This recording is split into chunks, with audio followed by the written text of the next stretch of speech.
Did they a little bit of voter fraud? We're talking big tech. We're talking big media. Somebody said to me, well, Facebook, they can censor whatever they want. They're a private company. And I was like, really? Because they went public. But here's the thing is, when you're monopolizing every other competitor, and then you're censoring free speech, to me, that's communism. That's pure communism. And if we sit here, guys, trust me, if we sit here and accept this, it's going to get worse and worse and worse. And by the time you know it, when they're telling you when you can leave your house, what food you can buy, who you can see, good luck. Oh, no, they weren't going to do it to us. No, Mark Zuckerberg's a great guy. Actually, let's talk about Mark Zuckerberg real quick. Mark Zuckerberg, knowing that President Trump and the Republicans want to repeal 230, which then holds Facebook liable for all the shit that they allow, they know that the antitrust issues are going to kick in and that they're going to get in trouble. But you know what he did? Zuckerberg's a great guy. You know why? Because he funded $400 million to the elections to make sure poll workers and poll offices were rented.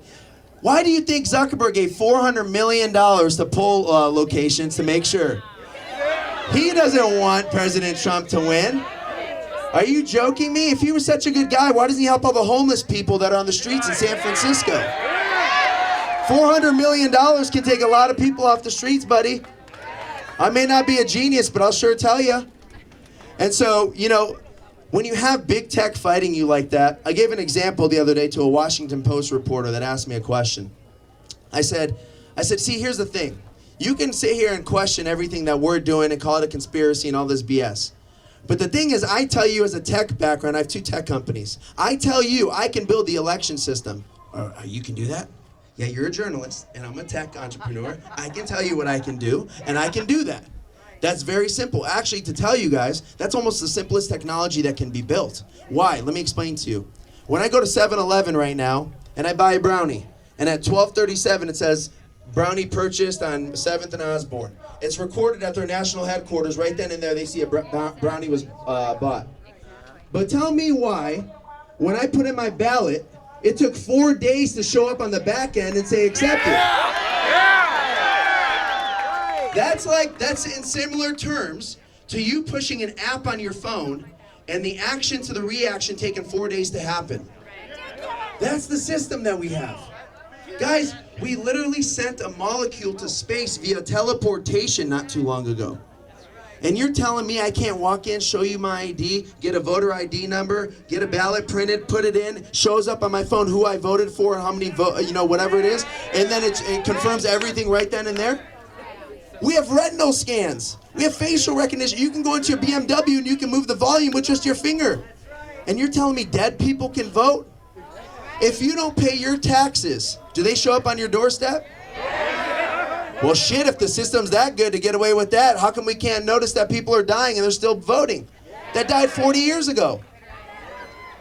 This was enough that I told the Washington Post reporter, that is, if you don't demand perfection, whether you think you're on the right side or the wrong side of history, you're losing. You're allowing corruption and evilness to happen. And that's where, when we see all these things happening, guys, that's where we have to realize we're in a big fight right now. That's why I say, hey, realize, this is a marathon. It's going to be a marathon, and we're in a long fight. We're in a very long fight. And we're going to have an answer, within the next few months here, but realize that we're in a big fight, and no matter what happens here the next few months, you have to continue to fight.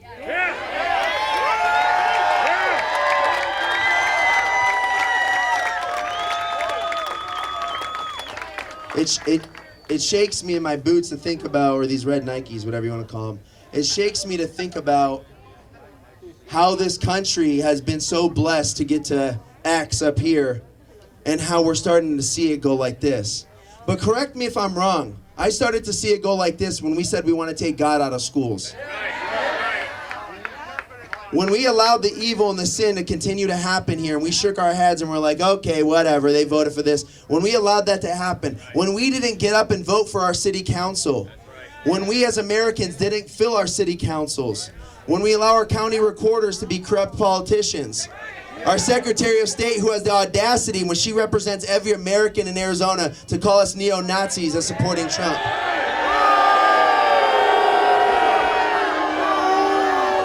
Katie Hobbs, if you're out there and hearing this, from one American to the other, you have let down a great population.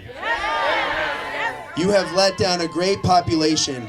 And it is not your job to name call anybody, because that's what you criticize the president to do, but you have no problem doing the same thing. The hypocrisy is real. The hypocrisy is real. So guys, a couple of things I want to lead with, because this is, as we get speakers coming up here, I need you guys to go live. Because we are the media, okay? And let me explain something to you. We have to get to the point where we have to learn to support our brothers and sisters and family and friends that are standing next to us, because if we don't, they're going to continue to win. Okay? You have to support each other. What that means is when somebody here's posting a video on Facebook and you see it, like it and comment on it. Why? Because it helps the algorithm. So when we already have people against us, we have to learn to use it the right way. We have to learn to hit the share button. Maybe you've already shared 50 things today. Well, guess what? You're in a war. You're fighting against big tech right now that's silencing you. So as everybody comes up here and talks, make sure you're showcasing them. Take pictures. Unite with neighbors around you and people and strangers, and take pictures and share it on social media. We have to grow. Our voices have to be heard. Thank you, buddy, back there. The young kid just said it. Let our voices be heard. Give it up for that kid.